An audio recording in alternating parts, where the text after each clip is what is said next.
Saya tanya yang UMKM ya? Oh iya, 2.400.000. Nah, berapa banyak? Sekitar 125 orang. Siapa yang usul? Nah, ini yang finance, yang Estadana, kebetulan berdampingan langsung dengan BRI. Saya bilang kenapa dia yang usulin? Oh iya Pak. Nah, datanglah orang koperasi 3 orang. Saya tanya bagaimana mekanismenya. Dia bilang ini nasabah kita semuanya Pak.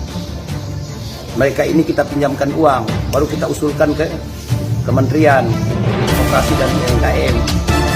Saya tanya ke nasabah-nasabah itu ibu-ibu, bagaimana cara pinjamannya? Jadi ada beberapa langsung kasih contoh. Kami pinjam 3.400.000. Nah, kemudian yang kami terima cuma 2.700.000. 700 jadi simpanan, tetap ada di Estadana. Dan mereka bantu kita urus untuk dapat bantuan dari Presiden yang 2.400.000. Nah, kewajibannya bagaimana di Estadana? Dibayarkan pengembaliannya dari uang 2.700.000 itu, dari pinjaman 3.400.000 yang dipotong 700 sebagai simpanan. Kewajiban para nasabah itu setiap minggu mengembalikan 250.000 selama 25 bulan.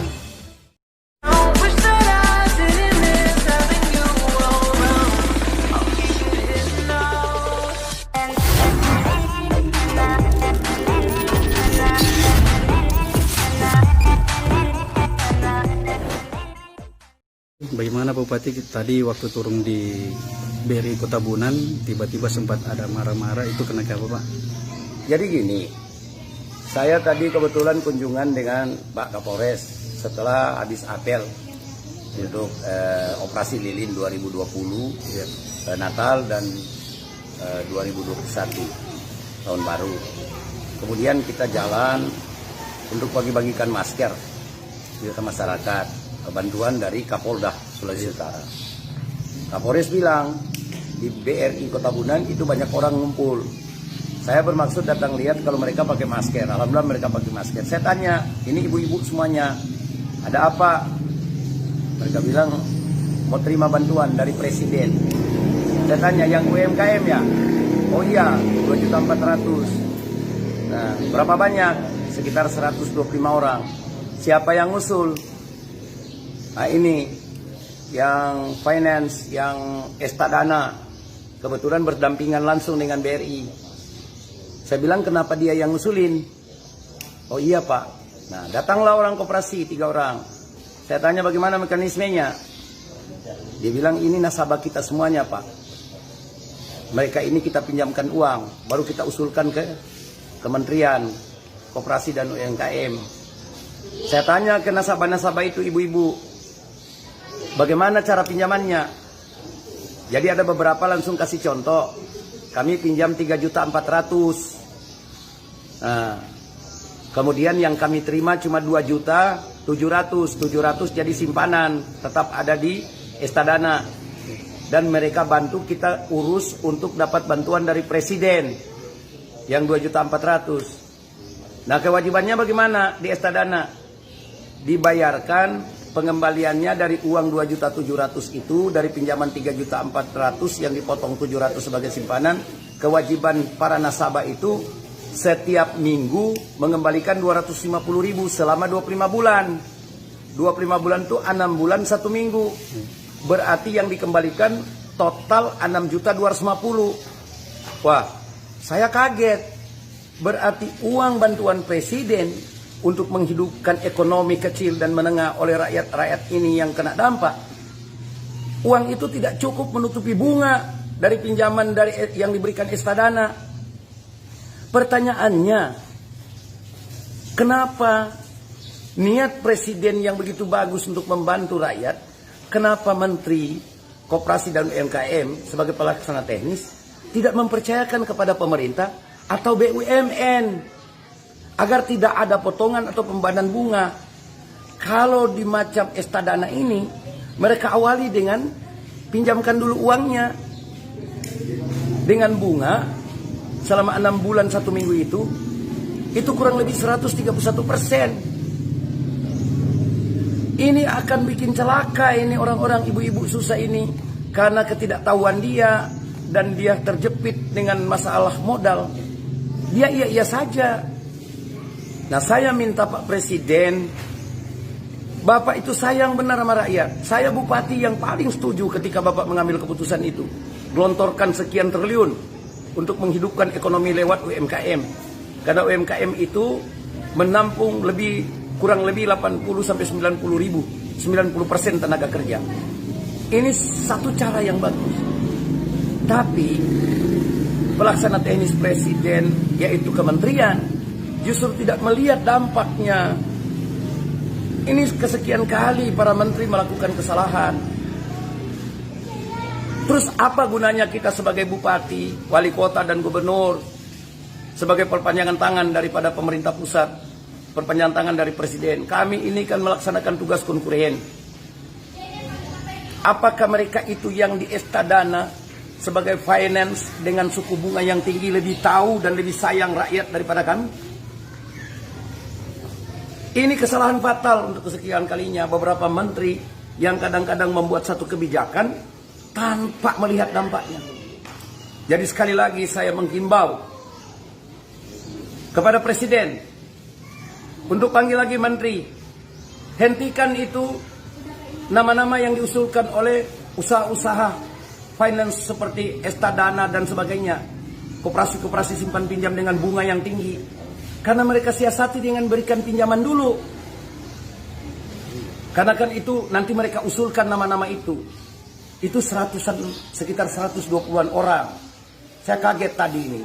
Tepatnya Senin tanggal 21 Desember. Saya tadi sempat marah sama orang koperasi karena dia datang 3 orang bilang, oh kita tidak paksa rakyat Pak. Kita malahan bantu, pinjamkan dulu. Saya tidak mau tahu dengan usahamu. Yang saya mau lindungi adalah rakyat saya yang mereka terjepit dengan modal, kebutuhan modal, dan mereka tidak paham bahwa ini justru akan menyusahkan dia. Bayangkan saja dari pinjaman yang 3.400.000 yang dia pegang untuk dia usahakan itu, untuk modal usahanya cuma 2.700.000, dan kemudian dia wajib mengembalikan 250.000 per minggu selama 25 minggu. Berarti total dia kembalikan dari modal usaha yang 2.700.000 itu 6.250.000. Selisihnya 3.550.000. Itu 131%. Ini mau hidup bagaimana? Berarti uang yang dia terima dari presiden, kasih sayang presiden, yang niat tulus presiden itu tidak cukup menutupi bunga dari pihak finance ini. Makanya saya minta presiden koreksi lagi kebijakan menteri ini. Langsung aja kepada pemerintah daerah. Nanti kita yang lakukan pendataan terhadap usaha-usaha kecil terutama ibu-ibu. Kita kan yang punya rakyat, kita yang tahu kok. Saya heran para menteri ini selalu melangkahi bupati wali kota sebagai perpanjangan tangan pemerintah pusat. Ini kesalahan kesekian kalinya dari para menteri. Makanya kan saya banyak mengoreksi. Karena ini kepentingan negara, ini punya kita bersama. Makanya saya selalu bilang, belum tentu orang jadi menteri itu lebih paham tentang persoalan di daerah. Kita di daerah yang lebih tahu. Jangan terlalu mengeneralisir bahwa seakan-akan para bupati, wali kota, dan gubernur itu semuanya orang-orang jorok, orang-orang pencuri. Enggak lah, kita juga sayang rakyat kita. Saya akan berakhir masa jabatan di 17 Februari 2021. Tapi sepanjang itu masih ada di saya, masih saya yang sematkan bupati, saya tidak akan biarkan rakyat saya menderita. Karena kelemahannya, karena ketidaktahuannya. Dia nggak tahu. Tadi semuanya bilang, iya memang betul yang berat sekali kita orang mau kembalikan, tapi apa boleh buat? Orang butuh modal cepat. Dan cuman ini finance ini yang datang untuk membantu supaya kita orang dapat bantuan dari presiden. Saya bilang, presiden bermaksud supaya kalian tidak pinjam yang begini-begini. Karena bunganya begitu tinggi. Dalam 6 bulan 1 minggu, itu harus mengembalikan 131% bunganya. Kur saja cuma 0,9% di bank-bank pemerintah dan bank yang ditunjuk. Asli rakyat kesulitan untuk mengembalikan pinjaman pokok dan bunga, apalagi dengan begini.